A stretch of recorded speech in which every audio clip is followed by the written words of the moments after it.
Awareness, the final frontier. These are the explorations of Jonathan Robinson and BrianTomO'Connor. Their continuing mission, to discover fresh new paths to the mystery within, to seek out new joys and new methods of awakening, to boldly go into the heart of expanded consciousness. This is Awareness Explorers.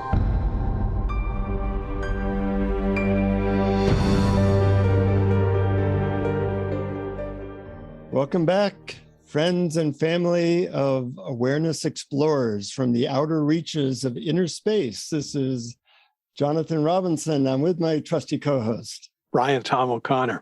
I like how that sounded, Brian. And the thing that we're going to be exploring today, I'm super excited about because it's been a passionate exploration of mine for the last 3 years, and that is spiritual transmissions, not carburetors, transmissions.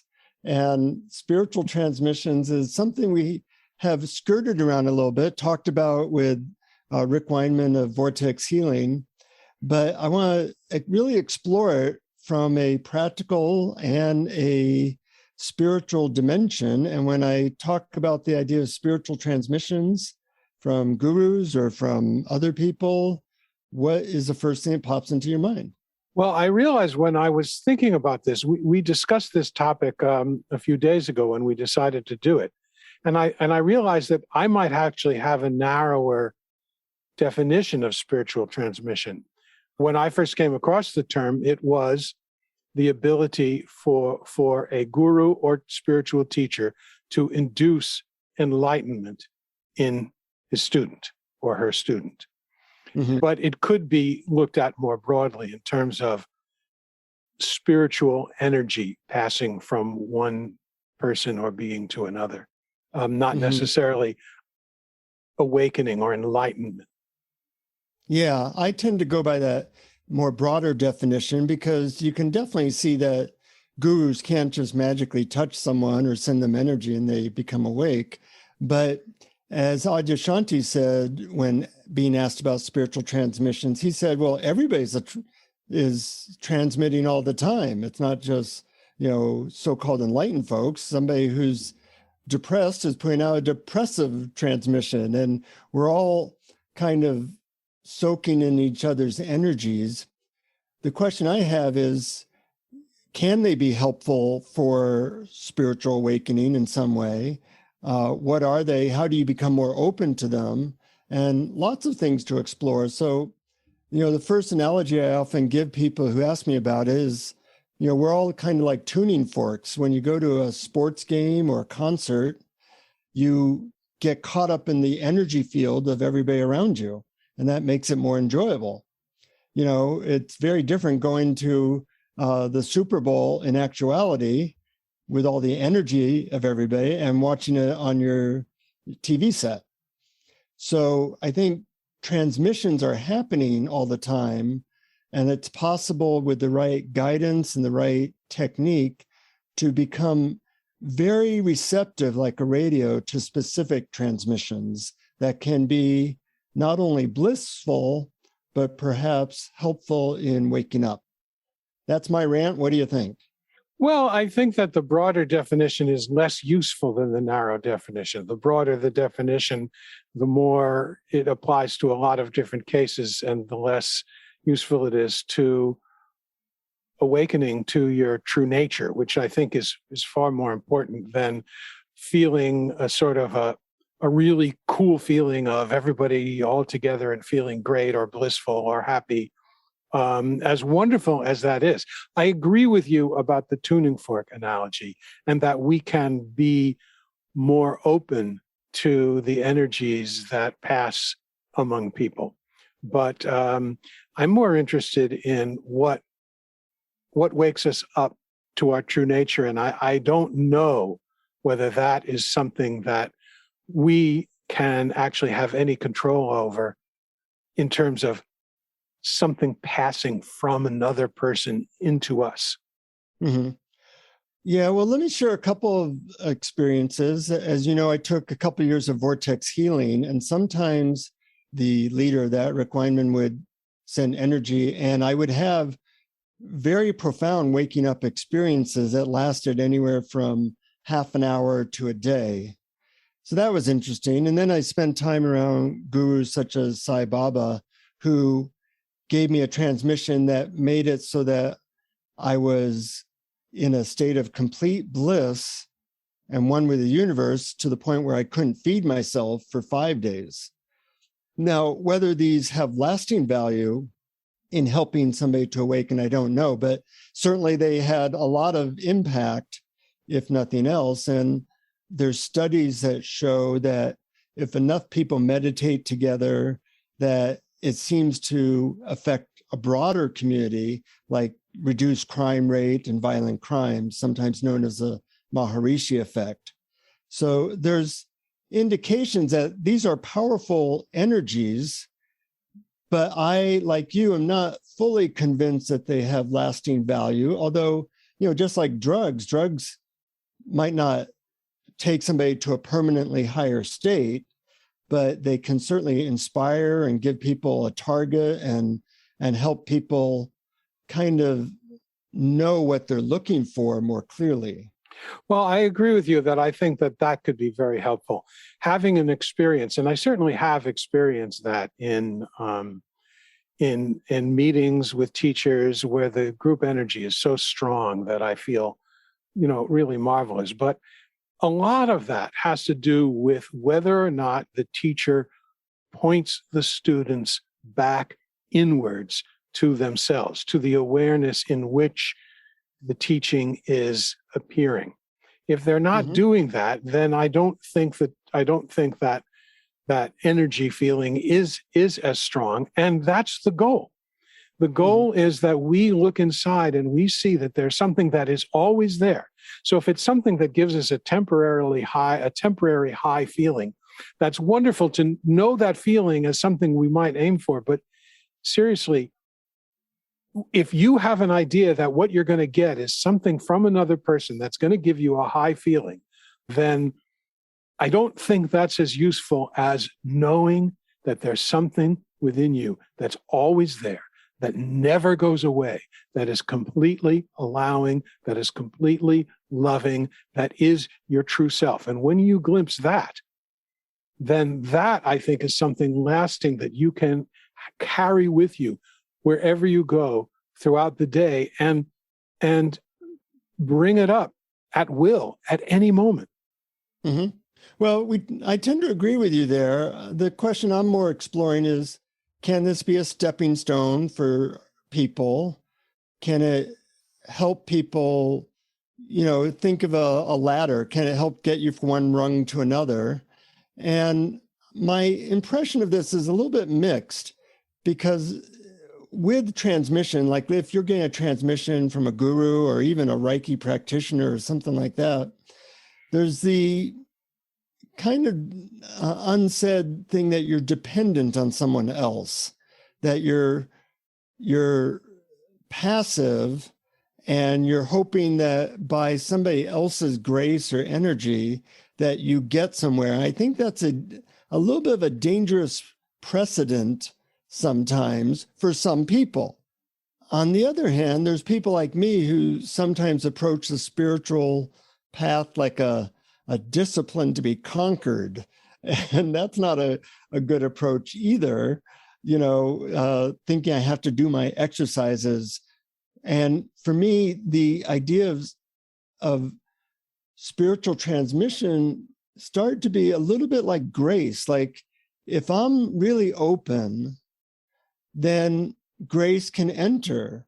And as you know, and some of our listeners might know, for a while I was a Christian and I was tapping into Holy Spirit or Jesus energy or whatever you want to call it really deeply. And to me, that was like mind-boggling and totally changed how I looked at spirituality, from something I have to do into something I have to receive. So in that way, the idea of transmissions was actually very helpful to how I approach the spiritual path. I can see where that happens, and I'm going to be skeptical about it, not because I don't think that really happened. And it's not because I don't think that what you're saying is true, but what I think really happens is that we start to let go of the idea that we control things. Mhm. And when that starts to soften, then that sort of ego self, that thought-based identity starts to fall away when we let go of the idea that we control everything. And then we start to open up to our actual true nature, which is not the ego-based, thought-based identity at all. It's pure universal consciousness. So people sense it as something that is coming into them from outside. And I think that may be what it seems like, but I don't think that's what's really happening. I think what's really happening is that you are softening the veils that cover your true nature, and it's within you that it's coming from, not from out there. And I think you're absolutely right to be cautious and warning people against the idea that they're going to get something that they don't already have from out there that's going to enter them. Because I think what really happens is we discover something that's already there within us and is always there. It's always been there. Yeah. You make some good points. It's interesting. We use language, and language is so imprecise when it comes to a lot of this stuff. So out there and in there, we make a distinction like they're totally different things. Where are you going to put that boundary? That's such a good point. And also, different people need different things at different times. Like one person really needs to focus on how their efforts will make them more developed, and other people need to have the point of view that your efforts alone will never do it, that there's this thing called grace that can help you, and that's useful for some people. So that's why you can't do one size fits all spirituality. I'm a little skeptical of that, though. You just named two situations, and some people need one and others need the other.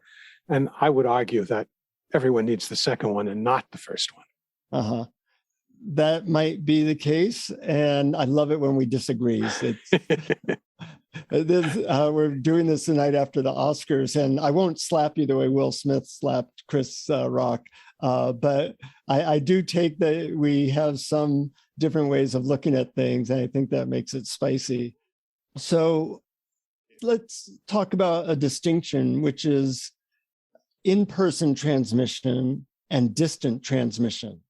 Because I used to think distant transmission was a load of crap, that some guy in India can send me energy and I'd receive it. Unfortunately, my experience happened to contradict my belief about this. So now I'm very convinced that I can receive energy from people far away, because I've had overwhelming experiences of that. And it's weird when your beliefs are contradicted by your experience. Well, I think you should go with experience, but how do we interpret that experience? So what were the experience? I mean, what was this energy that was transmitted over distance to you? Well, for example, sometimes a vortex healing community will have these global meditations at certain times. And when I've tuned into them, I immediately feel like I've taken 10 hits of acid and can barely move. And I'm so high that I feel like I'm about to explode. Now, if I can do that by placebo, I wish I could do that more often. And if I could do that by placebo, that would be like, wow, that's amazing that I can do that. But to me, it feels like, since I've had this experience several times on these global transmissions, so to speak, that somehow there's an energy coming from a distance or something I'm tuning into, like a radio being broadcast a long way away, and I'm tuning into it.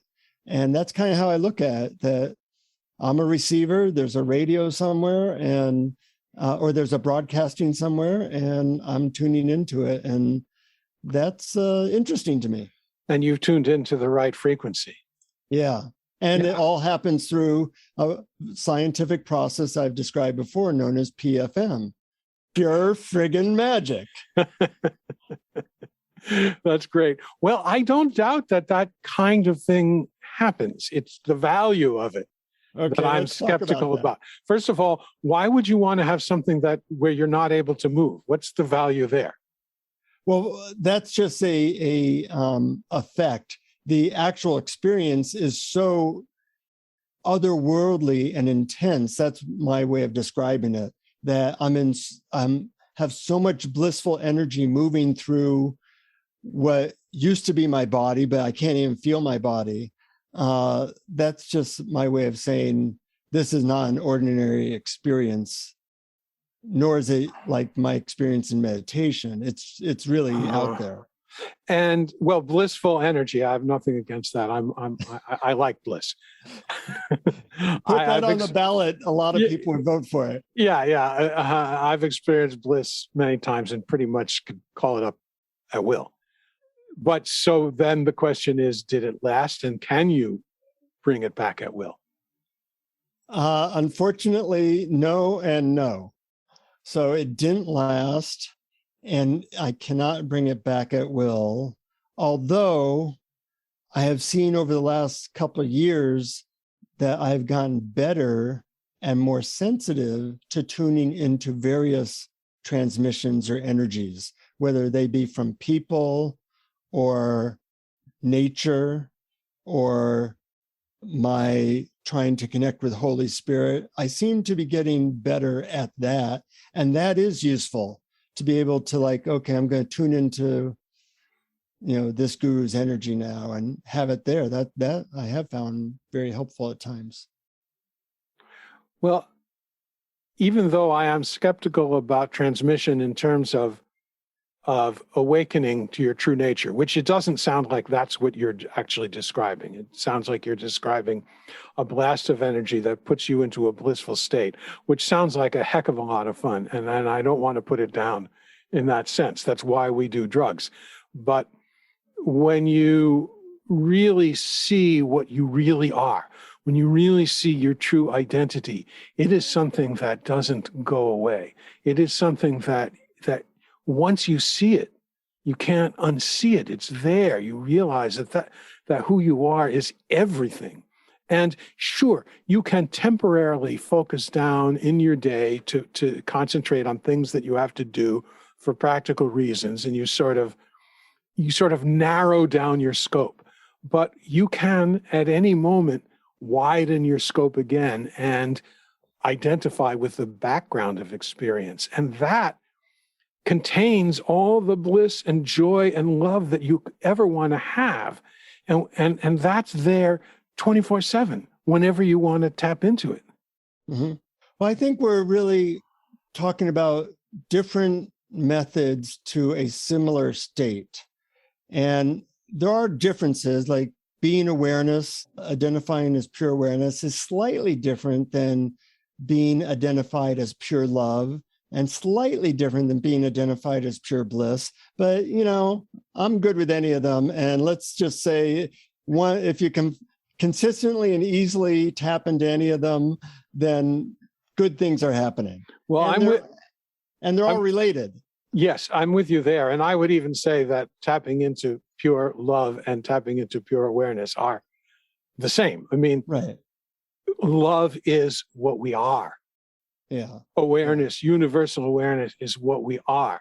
The little self that has opinions and desires and conditions for our experience is not who we are. That's the little me. That's not the big I. Yeah. And pure love, pure unconditional love is so if you're tapping into love, great.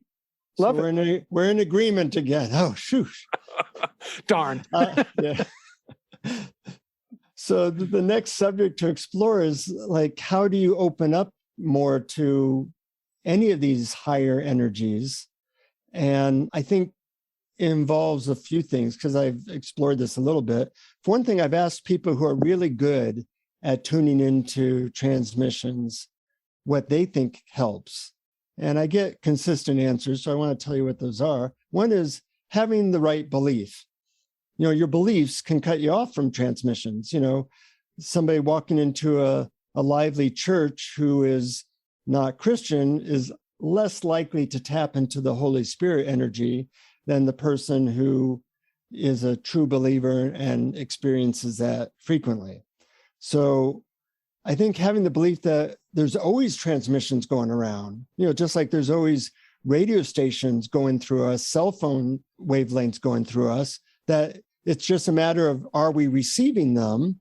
And you can get better at receiving them by taking away some of your filters. And one of those filters is beliefs. Another filter might be trauma or conditioning or just a certain way you hold your body. And I think the same is true for being pure awareness, that the less protected you are, the more likely you're going to tap into something good. I think that's absolutely true about the less protected you are. And I think of it as internal boundaries. We have these borders and boundaries in ourselves. We protect ourselves from certain emotions. We protect ourselves from certain situations. Some things are good, some things are bad. Some emotions are good, some are bad. And that when we look inside and discover those, and then gradually sort of soften them and let go of them, then there's sort of like an open channel. Yeah. And it's the open channel that that's very, very desirable. It creates more peace, more love, more feeling of connection with everyone and everything. So we agree about the importance of letting go of those protections, we'll call it. Another thing that people who are really good at receiving transmissions told me was that there's really not so much a transmitter and a receiver. There's really, on one level of reality, just one of us, one presence. So we together are like entering into a bathtub together, and the bathtub is filled with love. So it's not like so much that there's transmitting happening as you are letting go of your separation, which is a construction in your mind. Yeah, I love that. Actually, that really rings true to me.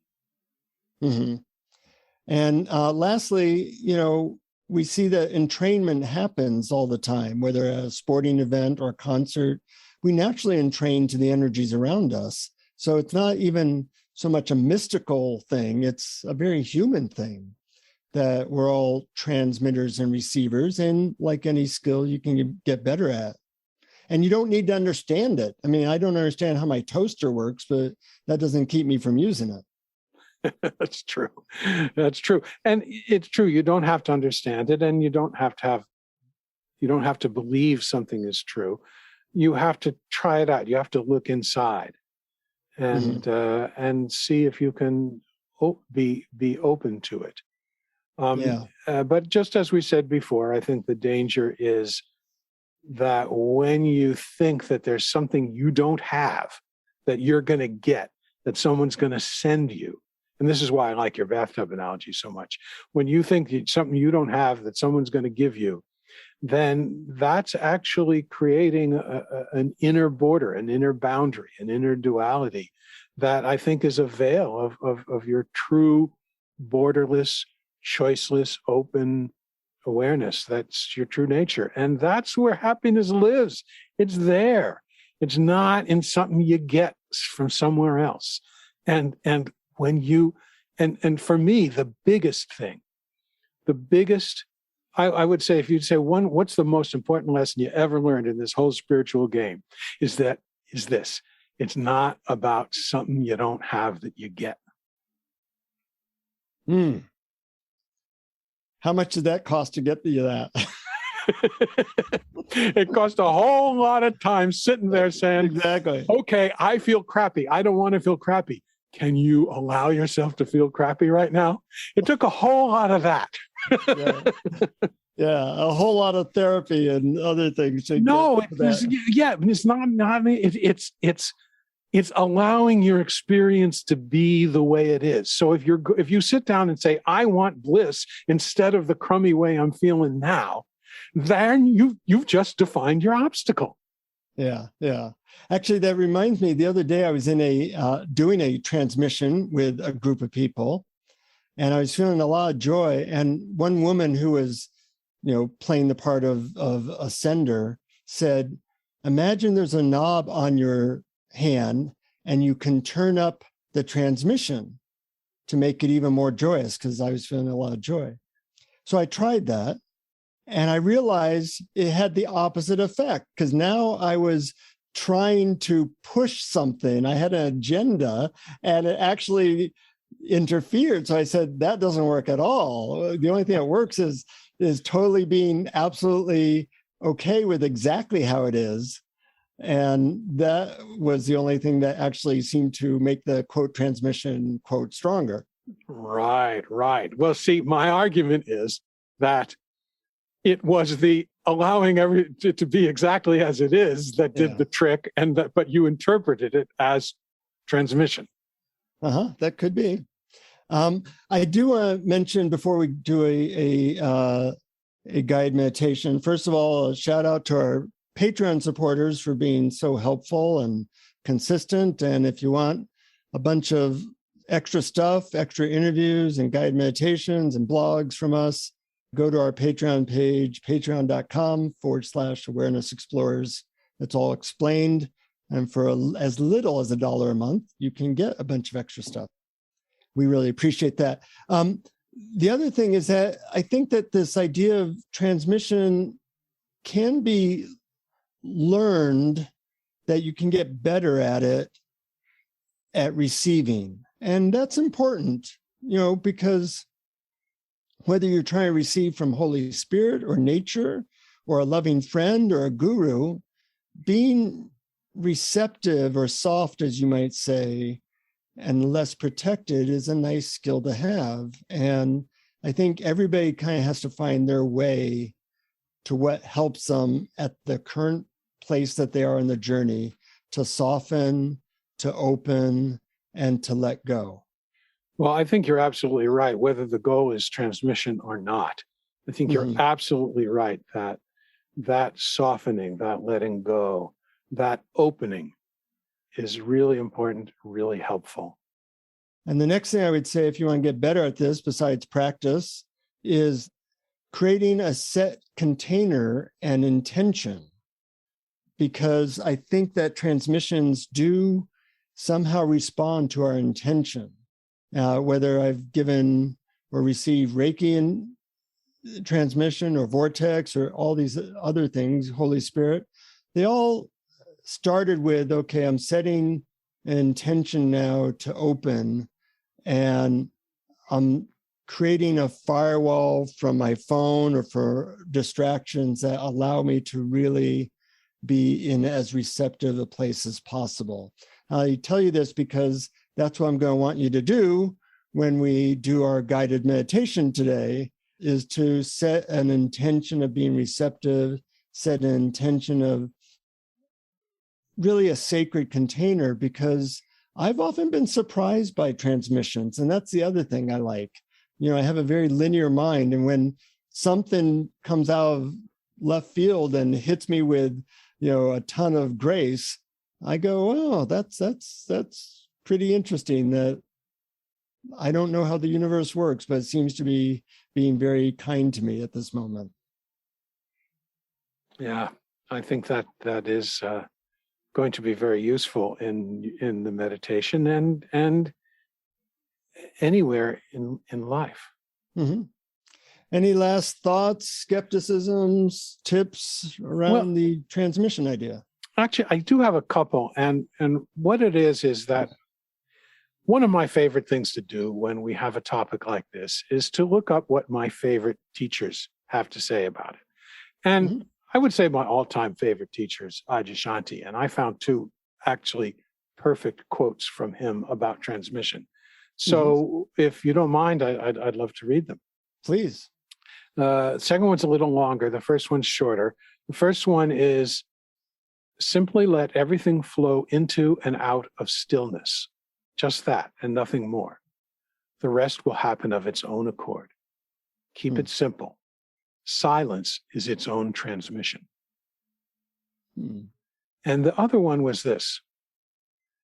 A true teacher is one who opens space within your mind.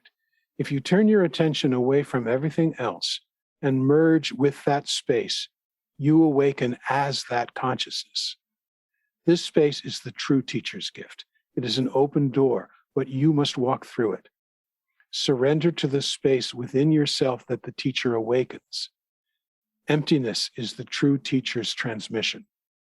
Surrender to that alone, and you will discover limitless fullness of being. So in a certain way, I mean, those are beautiful. In a certain way, you're saying that just the world is transmitting, silence is transmitting, that there's like a radio station, you can tune to different transmissions, and we don't necessarily need to know where the broadcaster is or what the broadcaster is. We just need to be able to let go of all the things that keep us from higher vibrations, and good things will result. I think that's a beautiful summing up. And when, just like a tuning fork is not going to vibrate in harmony with other frequencies around it if you're grabbing it, if you're holding it, if you're not allowing it to freely vibrate. So when you allow yourself to freely vibrate by letting go of clutching, letting go of tension, letting go of all the conditions you have on experience, then you can be open to the transmission of the universe. Nice analogy. And what I found is that not only being receptive to transmission, but trying to transmit, which I don't like the word try. You already are a transmitter, but there is a certain, sometimes, intention, like just, wanting to love someone. That's a transmission. So in the meditation that we're going to do today, there'll be a focus more on receiving and then more of a focus on giving. And your mission, should you decide to accept, is to see if it's helpful to you. And if it is, then maybe this is something that you can explore. We'd love your comments and your experience. So feel free to email us at our website, awarenessexplorers.com. And why don't we go right into it? I'm looking forward to it. So get comfortable and become open to a new experience, a container of being open to grace, new discovery, and perhaps something you haven't experienced before. We're going to attempt to open up to both giving and receiving energy, better known as a transmission. And as with radio and cell signals, these so-called spiritual energies are really all around us if we can learn to receive them. To do this, it helps to first use your imagination, kind of a fake it till you make it approach. And over time, you can get better and better at both feeling the giving and receiving of specific transmissions. So take a deep breath, and right now I want you to think of a specific spiritual teacher or person you feel has powerful and loving energy. It could be anyone, alive or dead, it doesn't matter, but just choose one right now. Now imagine that person sending you a transmission of love and grace from their heart to yours.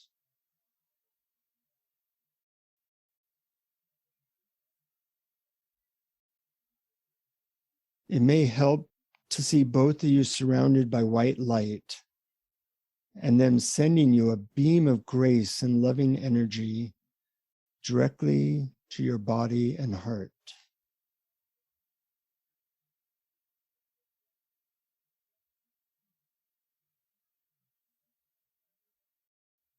See if you can tune into their shimmering light and love as it suffuses your being.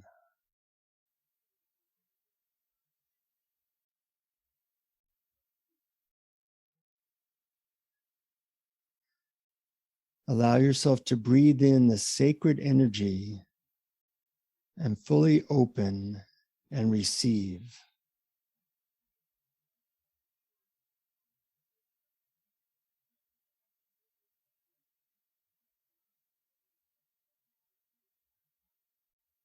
Notice if there's any part of your body that feels constricted or cut off from receiving or protected. As best you can, first just allow that part to be as it is. As best you can, relax that part if that feels right.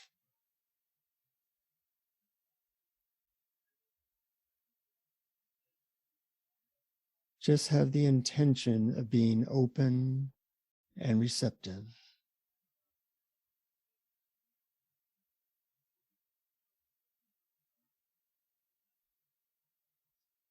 Like a radio, allow yourself to tune into the transmission and slowly turn up the volume of your receptivity, fully allowing whatever is happening or not happening.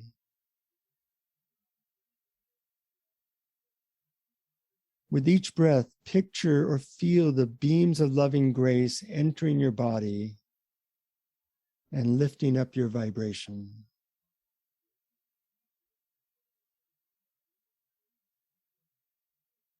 Can you let go and open up even more?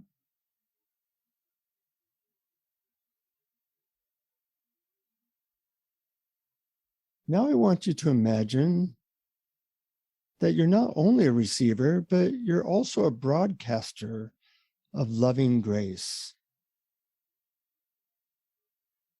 So right now, imagine sending beams of loving energy to any being you choose.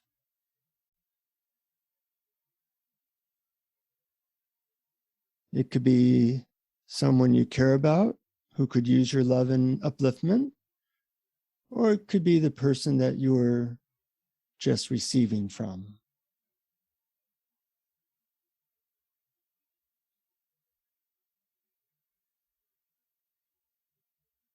Simply feel and picture sending energy from your heart and soul to theirs.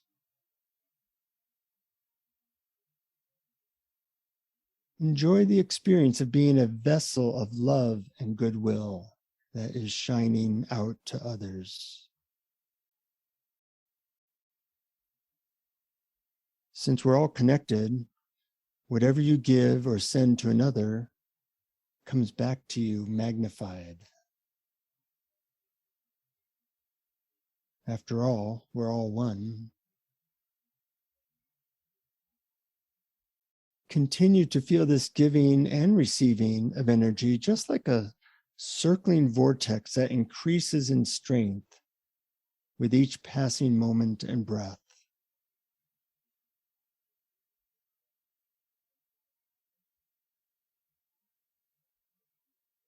Just breathe it in and breathe it out.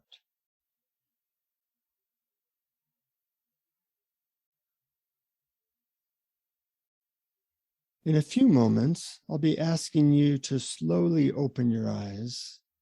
But when I do, I want you to continue to be aware of this giving and receiving of energy that's always going on for as long as you can. Savor its sacred feeling and high vibration.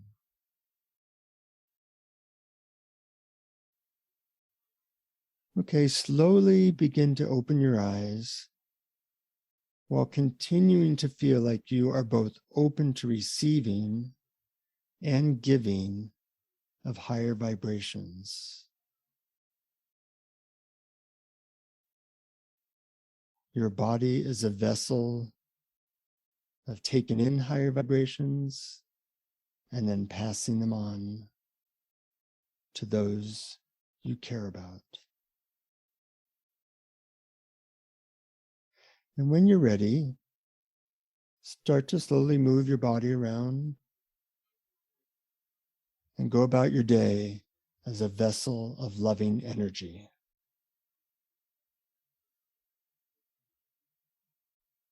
So, how was that for you, Brian? Very lovely. I think that the intention to open that you stressed in that meditation is a gem. And I loved I had a sense when you talked about both the receiving and the giving, I had a sense of something sort of circular going on. Yeah. Mm-hmm. And I found that really a lovely energy to have. Yeah, sometimes when I do that, there's a feeling like a circular giving, receiving that's always happening. And you're not creating it so much as you're opening to it and becoming aware of it. Yeah, I think that's really key, what you just said. It's something that's already happening. You're not really creating it. You're becoming open to it. I think that's really what it's all about. I thought the hokey pokey was what it was all about. Well, that is what it's all about, because you put your left foot in and you put your left foot out. And then the distinction between inner and outer are dissolved. And the transmission is the result. That's right. We better stop before we get too hokey pokey-ish.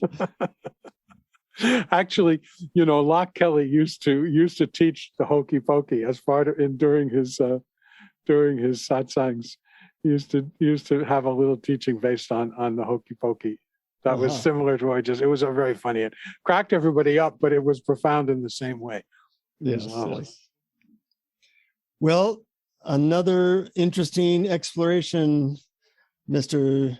O'Connor, and I always really enjoy them and learn new things. I hope our audience does. And if you like this stuff and you can transmit it to other people that you know very easily by giving them the link or telling them about our website.